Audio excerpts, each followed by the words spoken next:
இந்த காலை வேளையிலும் நம்முடைய தியானத்திற்கு ஆண்டவர் கொடுக்கிற வார்த்தை ரோமருக்கு எழுதின நிருபம் 10வது அதிகாரம் 1வது வசனத்தை மாத்திரம் வாசிக்கிறேன். ரோமர் 10ஆம் அதிகாரம் 1வது வசனம்.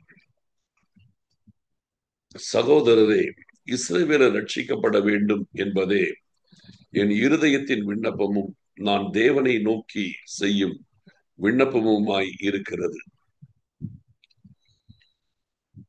அப்போஸ்தலனாகிய பவுல் தன்னுடைய இருதயத்தின் விருப்பத்தை இந்த இடத்திலே அவர் எழுதுகிறார். சகோதரரே, இஸ்ரவேலர் ரட்சிக்கப்பட வேண்டும் என்பதே என் இருதயத்தின் விருப்பமும் நான் தேவனை நோக்கி செய்யும் விண்ணப்பமுமாய் இருக்கிறது. அதுதான் விருப்பம், அதுதான் விண்ணப்பம். இஸ்ரவேலர் ரட்சிக்கப்பட வேண்டும், இதுதான் அவருடைய மனதில் இருக்கிற ஒரே விருப்பம்.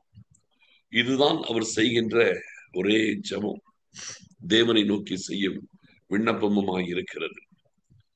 இன்றைக்கு இந்த இடத்துல பார்க்கும் பொழுது பவுலுடைய இந்த பாரம் மிகவும் அருமையானது.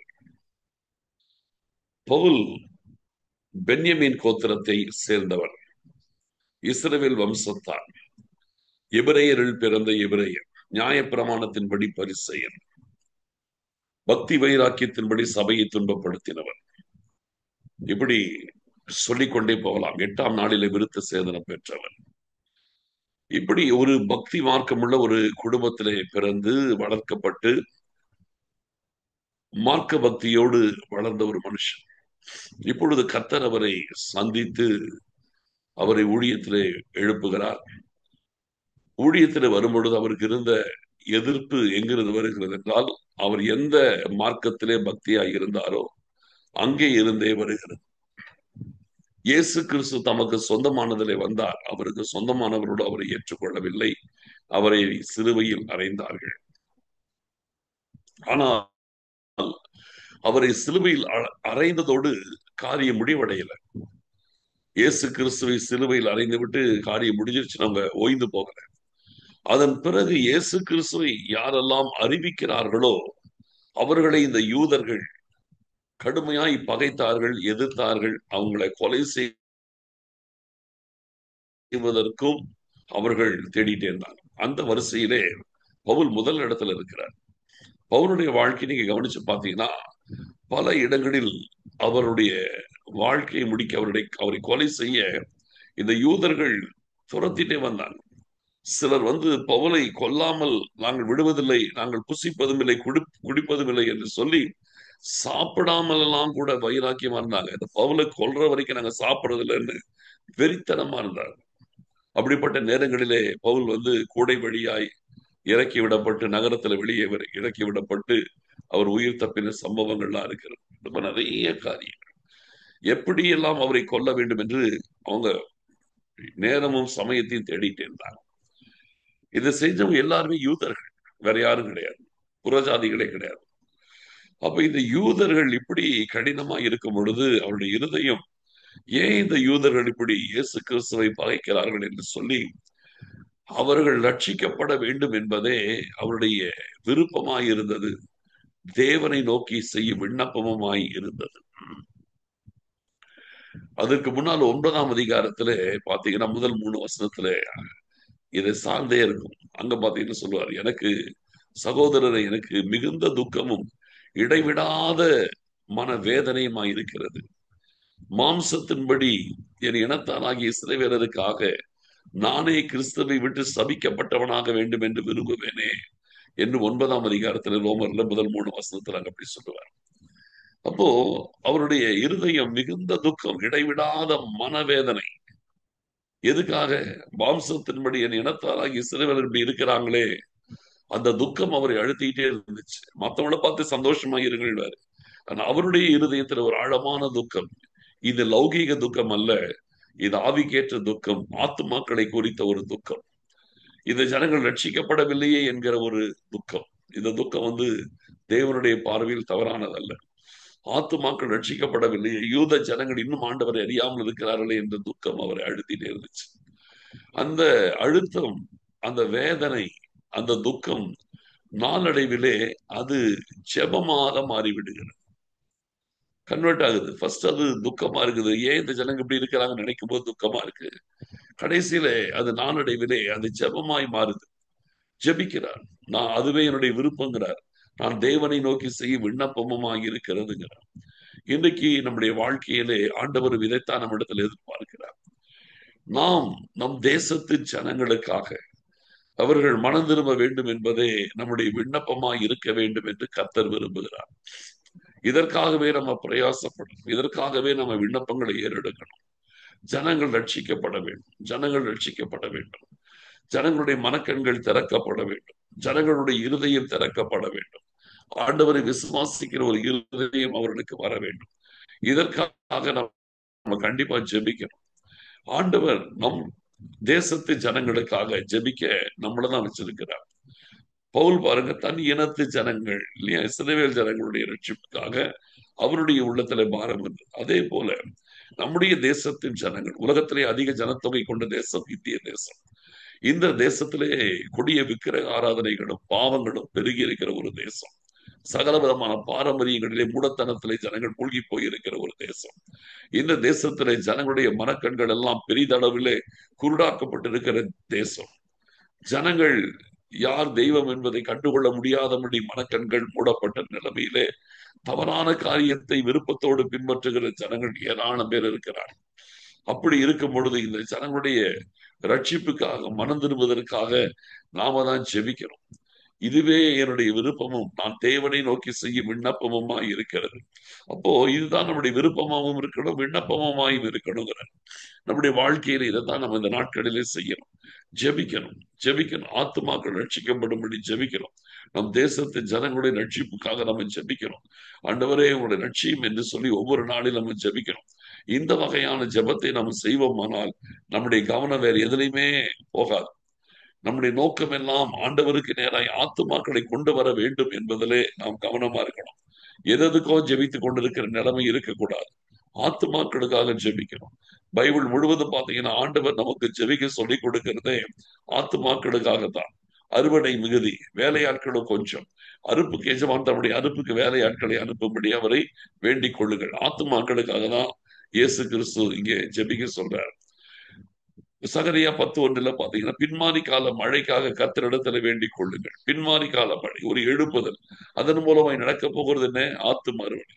இப்போ பின்மாரி கால மழைக்காக கர்த்தரிடத்துல வேண்டிக் கொள்ளுங்கள் அப்படிங்கிறாரு. 1 தீமோத்தேயு 2ஆம் அதிகாரம் 1 பாத்தீங்கன்னா, சகோதரே, கடைசியாக நான் சொல்லுகிற ஆலோசனை, எல்லா மனுஷருக்காகவும் வேண்டுதல்களையும் விண்ணப்பங்களையும் ஸ்தோத்திரங்களையும் ஜெபங்களையும் நாம் ஏறெடுக்க வேண்டும். எதற்கு? நாம் களங்கம் இல்லாமல் அமைதியுள்ள ஜீவனம் பண்ணும்படி ராஜாக்களுக்காகவும் ஆளுகையில் இருக்கிறவர்களுக்காக ஜெபிக்க வேண்டும். ஏன்? எல்லா மனுஷரும் ரட்சிக்கப்படவும் அவரை அறிகிற அறிவை அடையவும் அவர் சித்தம் உள்ளவராய் இருக்கிறார்.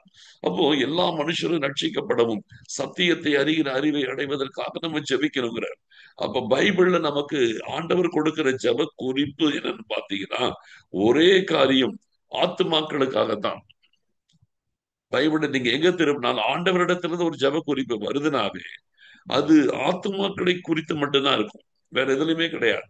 நம்ம தான் இன்னைக்கு ஏராளமான ஜெப குறிப்புகளை உருவாக்கி வச்சுட்டு உட்காந்துக்கிறோம். ஆனால் ஆண்டவரிடத்திலிருந்து நமக்கு வருகிற குறிப்புகளை பாத்தீங்கன்னா அது முழுக்க முழுக்க ஆத்துமாக்களை சார்ந்தது. ஆத்துமாக்கள் ரட்சிக்கப்படணும், ஆத்துமாக்கள் ரட்சிக்கப்படணும், புறஜாதி ஜனங்கள் ரட்சிக்கப்படணும், ஆண்டவர் அறியாமல் மூடத்தனத்தில் இருக்கிற ஜனங்கள் ரட்சிக்கப்படணும். அப்ப இன்னைக்கு ஜனங்கள் இன்னைக்கு கர்த்தர் இல்லாமல் இன்னைக்கு எங்கெங்கேயோ போறாங்க. ஜனங்கள் செத்து மடிகிறாங்க, பாவத்துல போய் செத்து மடிகிறார்கள். அப்ப ஜனங்கள் இன்னைக்கு கர்த்தர் இல்லாமல் வேற எங்கெங்கேயோ போறாங்க.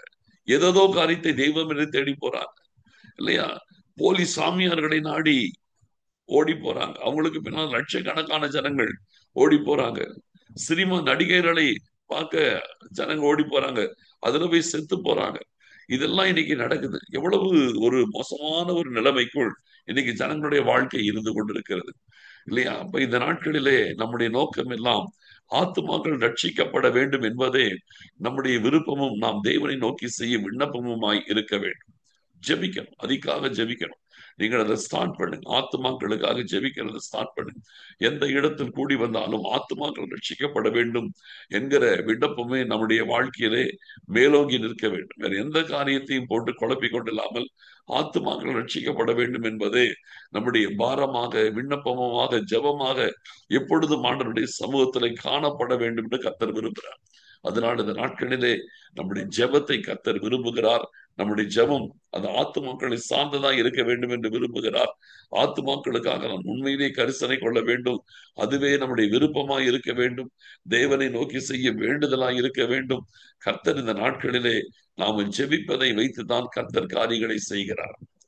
2 சங்கீதம் 8 வசனம் சொல்லுகிறது, என்னை கேளும், அப்பொழுது பூமியின் அப்பொழுது ஜாதிகளையும் பூமியின் எல்லைகளையும் உனக்கு சொந்தமாய் கொடுப்பேன்கிறார். என்னை கேளுங்கிற ஆண்டவர் சொல்ல, என்னை கேளும், அப்ப ஜாதிகளை உனக்கு சுதந்திரமா கொடுப்பேன். அங்கே பாருங்க, ஆத்துமாக்களை தான் கர்த்தர் சொல்றாரு. என்னை கேளும், எதை கேட்கறது? ஜாதிகளை கேளுங்கன்றார்.